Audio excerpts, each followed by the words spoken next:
Ya. Se- Doctora, compañeros, buenos días. Nuestro caso, el número 02334-20-2300-176.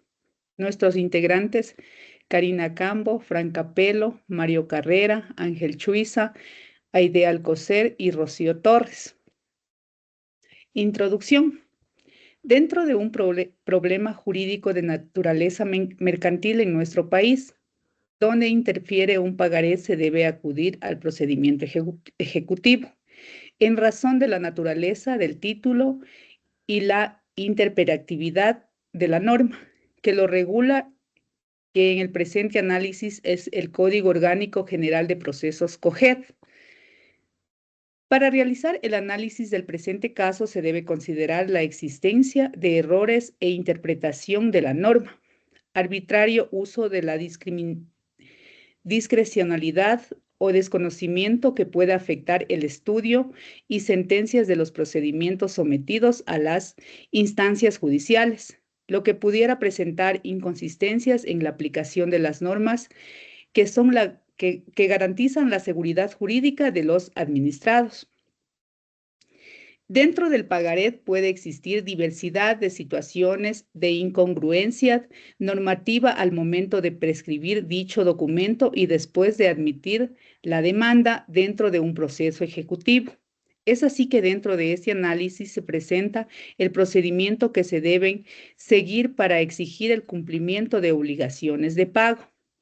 Dentro de este presente investigación es necesario considerar el concepto de acción cambiaria definiéndole como aquella cuya actuación en justicia se fundamenta en el derecho sustancial cambiario y este derecho subjetivo que se invoca se sustenta en el título cambiario, documento necesario que contiene en modo completo e incorporado literalmente el derecho autónomo y abstracto que ejerce. Doy paso a mi compañero Ángel. Magíster, compañeros, reciban un cordial saludo. Pues bien, dentro del presente análisis, primeramente se definirá la acción cambiaria, para lo cual se hará mención lo que indica Jorge Farostieri. La acción cambiaria es aquella cuya actuación en justicia se fundamenta en el derecho sustancial cambiario y ese derecho subjetivo que se invoca se sustenta en el título cambiario, documento necesario que contiene de modo completo e incorporado literalmente el derecho autónomo y abstracto que se ejerce. También mencionaremos lo que dice Pablo Baccaro. La acción cambiaria es el poder jurídico que se tiene para acudir al órgano jurisdiccional a los efectos de obtener el cumplimiento de la obligación asumida en un título cambiario.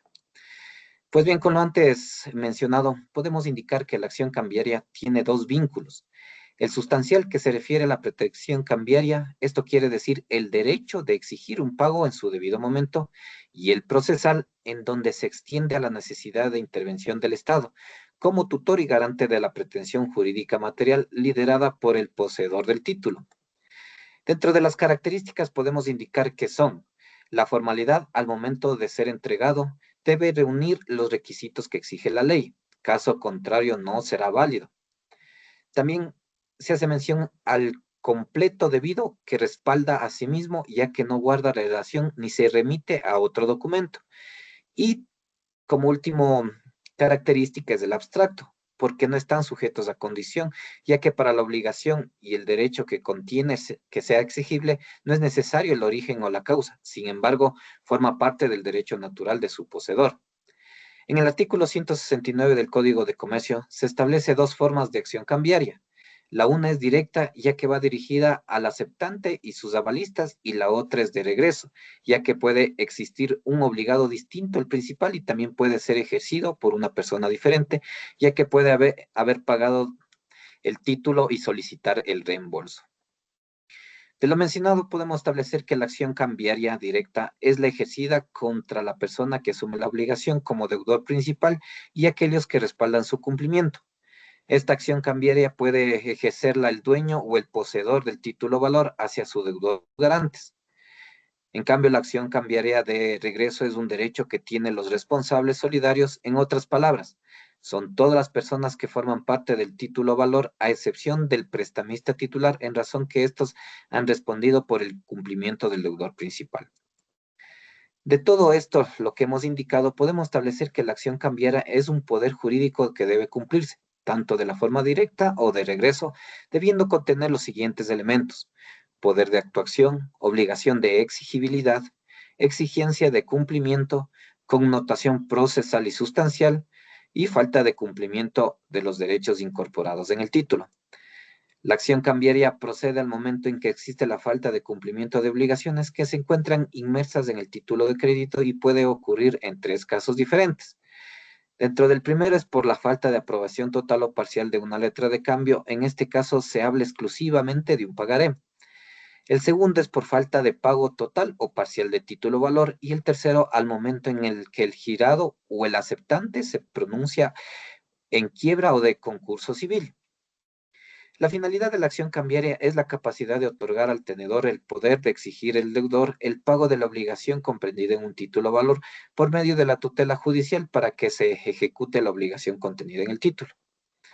En el presente caso de análisis, el tenedor o autor es la Cooperativa de Ahorro y Crédito Las Naves Limitada, representada legalmente por Giter Francisco Mera Santana, y los demandados son Carlos Adalberto Zambrano Andrade y Miriam Yanira Zambrano Andrade, identificados como deudor principal y deudor solidaria respectivamente por el cobro de un pagaré a la orden. Ahora bien, analizaremos lo que corresponde al pagaré. De acuerdo a lo establecido en el artículo 186 del Código de Comercio, se establece: el pagaré es un título de contenido crediticio por el cual una persona, llamada otorgante, promete incondicionalmente pagar una suma determinada de dinero a otra denominada tomador o beneficiario, a su orden o al portador. El pagaré se ha convertido en un documento crediticio imponiéndose a la letra de cambio dentro del tráfico mercantil en razón de su simplicidad, bajo costo y su gran adaptación en el mercado financiero, además de su característica más valiosa, la subjetiva y objetiva, que es la incondicionalidad para su pago.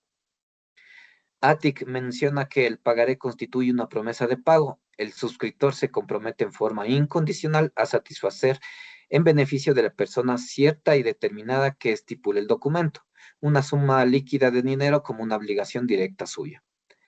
De igual manera, de lo indicado, el pagaré se constituye como un documento por medio del cual una persona se compromete sin condición alguna posible a pagar una suma de dinero a favor de otra persona en el plazo que determina el documento. En el análisis del presente caso de materia de litigio, se establece una reclamación del pago de una deuda monetaria respaldada por un pagaré a la orden por la suma de $4,000 más intereses y costos procesales. El pagaré es un documento que debe cumplirse por constituirse como un título ejecutivo, para la cual debe contener los requisitos establecidos en el artículo 187 del Código de Comercio, de entre los cuales se indica la denominación del documento inserta en el texto mismo y expresada en el idioma empleado en la redacción del documento. Los pagarés que no llevaran la referida denominación serán, sin embargo, válidos si constituyen la indicación expresada de ser a la orden. La promesa incondicional de pagar una suma determinada, la indicación del vencimiento, el lugar donde debe efectuarse el pago, el nombre de la persona a quien o cuya orden debe efectuarse el pago, la indicación de la fecha y el lugar donde se suscribe el pagaré y la firma del que emite el documento, el suscriptor. Al cumplir estos requisitos, la demanda fue admitida a trámite en agosto del 2023, considerándose que el pagaré constituye un título ejecutivo conforme a los artículos 347 y 348 del Código Orgánico General de Procesos, COGE. Como en todo proceso, el procedimiento ejecutivo inicia con la demanda que presenta el actor. Dicha demanda deberá reunir los requisitos previstos en el COGEP, los mismos que se encuentran detallados en el artículo 142. Para que la demanda sea calificada, el juez debe verificar que tanto el título como la obligación que éste contiene sean ejecutivos, tal como le señala el artículo 348 del COGEP, que determina que para que proceda el procedimiento ejecutivo, la obligación contenida en el título debe ser clara, pura, determinada y actualmente exigible. Por ejemplo, si el actor presenta un pagaré a la orden, deberá verificar que la obligación que contenga sea pura, determinada, líquida y de plazo vencido. Al no cumplirse estos parámetros, se considera que no es un título ejecutivo, por lo que necesariamente implica la denegación de la vía ejecutiva, como se establece en el artículo 350 del COGEF. Con la presentación de la demanda, el actor, que en el presente caso es la Cooperativa de Ahorro y Crédito Las Naves, tiene la posibilidad de acompañar a la misma los certificados que acreditan la propiedad de los bienes del demandado y solicitar al juez que se ordene las providencias preventivas correspondientes, que puedan ser secuestro, retención, prohibición de enajenar, prohibición de salida del país. El artículo 351 del COGEB establece: si el ejecutante acompaña su demanda a los correspondientes certificados que acreditan la propiedad de los bienes del demandado, con el auto de calificación podrán ordenarse providencias preventivas sobre tales bienes hasta por el valor que cubre el monto de lo reclamado en la demanda. Sin perjuicio de los certificados a que se refiere este inciso, no se exigirá el cumplimiento de los demás presupuestos previstos en este código para las providencias preventivas. Estas medidas constituyen una manera de garantizar el cumplimiento de la obligación por parte del demandado.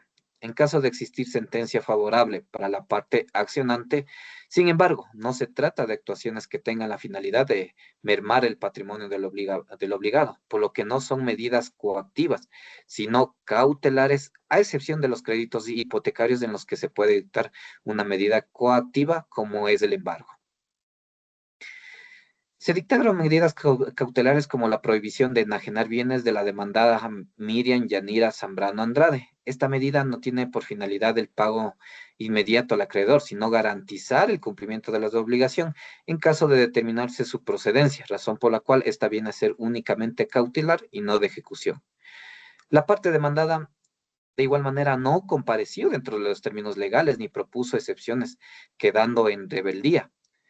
En el artículo 86 del COGEB subraya el carácter de obligatorio que tienen las partes de comparecer personalmente a las audiencias e inclusive restringe a 3 los casos en que las partes pueden ausentarse de las audiencias, sin que dicha ausencia genere como sanción efectos jurídicos para los sujetos procesales.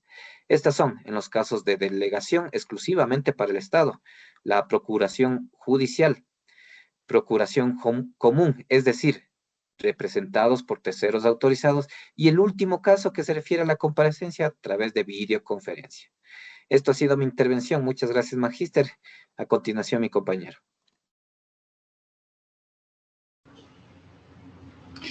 Buenos días, magíster y compañeros. Voy a realizar la siguiente exposición continuando con el caso que nos corresponde a nosotros.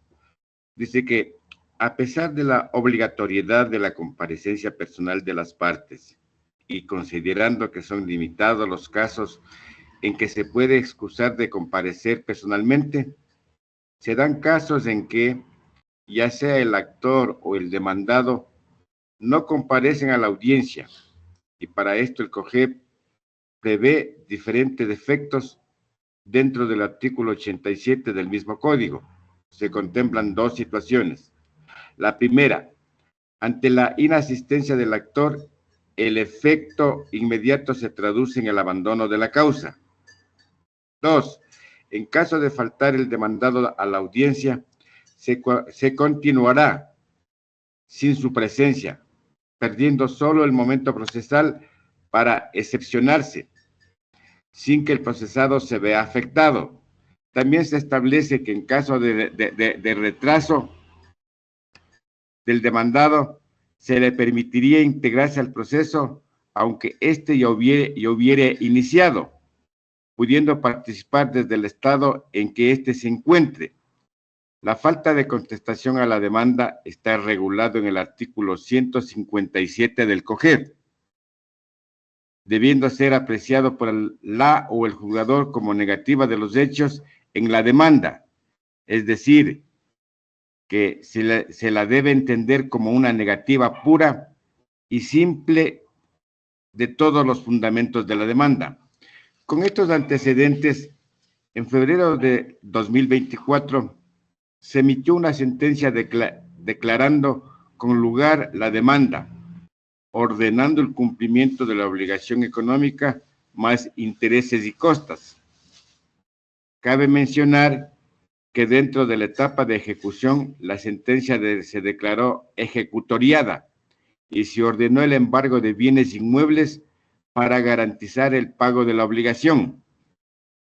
Se designó un depositario judicial y se autorizó el uso de la fuerza pública para la práctica del embargo. Es necesario establecer que un depositario judicial es la persona facultada para custodiar los bienes embargados o secuestrados hasta que se adjudican o se cancela el embargo. En nuestro país, para ejercer esta función, se requiere la autorización del Ministerio de Justicia, que se expide mediante resolución motivada. Una vez realizado el análisis correspondiente del caso propuesto, se identificaron los siguientes problemas jurídicos. 1. ¿Cumple el pagaré con los requisitos de título ejecutivo? El tribunal consideró que el pagaré cumple con las características de ser una obligación clara, pura, determinada y actualmente exigible, según los artículos 347 y 348 del COGEB. 2. ¿Se respetaron los derechos al debido proceso de la parte demandada? Aunque los demandados fueron citados en forma legal y oportuna, no comparecieron ni cumplieron con la obligación ni propusieron excepciones dentro del término de ley. Esto permitió continuar el proceso conforme al artículo 352 del COGEB. 3. ¿Es válida la ejecución forzosa ordenada por el tribunal? La ejecución se ordenó en conformidad con el artículo 357 del COGEB, que habilita la publicación del mandamiento de ejecución y el embargo de bienes del deudor cuando éste incumple su obligación. Conclusiones. En la primera parte de este análisis, el proceso se desarrolló conforme a las disposiciones del COGEB, garantizando el debido proceso y la tutela judicial efectiva. El pagaré presentado como prueba principal cumplió con los requisitos legales de un título ejecutivo. La ejecución forzosa, incluida la medida de embargo, fue procedente y adecuada para garantizar el cumplimiento de la obligación. La rebeldía de los demandados no afectó la validez ni la continuidad del proceso, ya que se respetaron las normas procesales aplicables. Gracias, Magíster y compañeros. A continuación, mi compañera. Buenos días, Magíster, compañeros. De acuerdo a la normativa legal, sabemos que la decisión del tribunal se basa principalmente en el Código General de Procesos, COGEP. El Código Procesal General de Ecuador, el COGEP, proporciona un marco para los procedimientos civiles, incluidos los procedimientos de ejecución. A continuación se detalla cómo se aplica cada norma a los hechos del caso. El artículo 9 del COGEP se basa en la jurisdicción y competencia, y la aplicación es en el que el juez declara competente para conocer el caso al tratarse de un proceso ejecutivo, el cual, según el COGEP, corresponde a su jurisdicción, es decir, que se establecen los límites de la autoridad de cada juez o tribunal para conocer determinados asuntos. Por otro lado, también tenemos el artículo 347, donde habla del procedimiento ejecutivo, y su aplicación en el proceso se ha desarrollado conforme a las reglas específicas del procedimiento ejecutivo, que se encuentran detallados en estos artículos, es decir, que estos artículos regulan los requisitos para iniciar un proceso ejecutivo, los tipos de títulos ejecutivos como el pagaré, las fases del proceso y también los efectos de la sentencia. También tenemos el artículo 352, en donde habla de la sentencia en el procedimiento ejecutivo y su aplicación. nos habla en el que el juez ha aplicado este artículo para dictar sentencias, ya que el deudor no ha presentado oposición a alguna demanda. Es decir, que se establece que si el deudor no contesta la demanda ni propone excepciones, el juez debe dictar sentencia a favor del acreedor. Tenemos el artículo 349 en donde menciona que en relación con los requisitos para un documento sea considerado título ejecutivo, y el 351. Este artículo se cita como fundamento esencial para la demanda, aunque su contenido específico no se detalla en la sentencia. Siguiente diapositiva, por favor. Por otro lado, también tenemos el análisis de los hechos y la decisión judicial. Tenemos la existencia de un título ejecutivo. En este caso es el pagaré presentado por la cooperativa, indicando que cumple los requisitos para ser considerado un título ejecutivo, lo que permite iniciar un proceso ejecutivo de forma expedita. Por otro lado, también tenemos la falta de defensa del deudor, en donde manifiesta que los demandados no han presentado ninguna defensa ni oposición a la demanda, lo que ha facilitado la obtención de una sentencia a favor del acreedor. Por otro lado, también tenemos la aplicación correcta al procedimiento, en donde el juez ha seguido estrictamente los pasos del procedimiento ejecutivo establecidos en el COGEP. Esto garantiza que la seguridad jurídica y también garantiza la celeridad del proceso. Por otro lado, tenemos la fundamentación de la sentencia. Esta sentencia es debidamente fundamentada en las disposiciones legales aplicables y en los hechos probados del caso. Gracias, magister. A continuación, mi compañera. Buenos días con todos. Para finalizar el análisis de este caso, vamos a mencionar la solución fundamentada que podría darse en la legislación y en la doctrina. La sentencia analizada refleja un procedimiento ejecutivo en el que se ha dictado una resolución a favor del acreedor, que en este caso es la cooperativa, y en contra del deudor, quien no presentó defensa alguna. La base de esta decisión es la existencia de un pagaré como título ejecutivo y el incumplimiento por parte del deudor en pagar su obligación. El deudor podría intentar interponer un recurso de apelación ante un tribunal superior. Sin embargo, para que este recurso prospere, debería demostrar que la sentencia adolece de algún vicio de forma o de fondo, como por ejemplo que el juez haya incurrido en un error de derecho o que se hayan violado sus derechos fundamentales.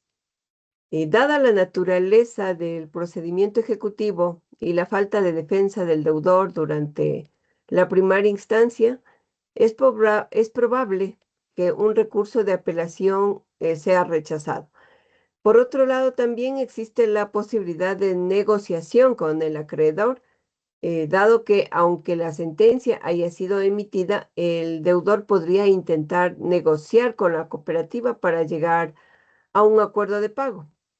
Esta opción podría permitir al deudor evitar medidas coercitivas como el embargo de bienes y podría resultar en condiciones de pago que sean más favorables para el demandado. Esta ha sido nuestra intervención en el análisis del caso que hemos presentado. Muchas gracias a todos y espero que haya quedado claro.